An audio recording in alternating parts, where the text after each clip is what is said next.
ఈ ఫ్రీలు ఎందుకండి అసలు? మనల్ని ఎందుకు మనకి ఈ ఫ్రీలు ఇప్పుడు వీళ్ళకి అంతగా సేవ చేయాలనుకుంటే భువనేశ్వరి గారికి వాళ్ళ నాన్నగారు ఒక ఎన్నో వందల కోట్లు ఇచ్చి ఉంటారు, వాళ్ళ ఆయన గారు చాలా కోట్లు సంపాదించుంటారు.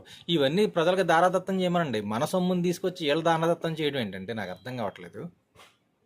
అసలు వీళ్ళకి అంటే వీళ్ళకి అంత ఆలోచన శక్తి లేదా? ప్రజలు మనం చెప్పేది ఇది తప్పు, మనం వీళ్ళ మోసం చేస్తున్నాం అనే మినిమం మైండ్ సెన్స్ వీళ్ళకి పనిచేయట్లేదు అంటారా వీళ్ళెవ్వరికీ?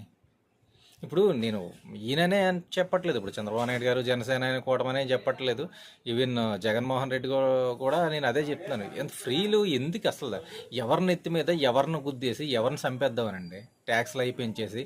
ఇప్పుడు 10 రూపాయలను వస్తుని 100 రూపాయలు కొనేలా చేస్తున్నారు ఈరోజు మార్కెట్లో. దానివల్ల ఫ్రీగా ఉన్నవాడు ఫ్రీగా బాగానే తీసుకుంటున్నాడు. ఆడికి ఫ్రీ 10,000. ఆడికి ఫ్రీ 10. ఇప్పుడు ఆటో డ్రైవర్లకి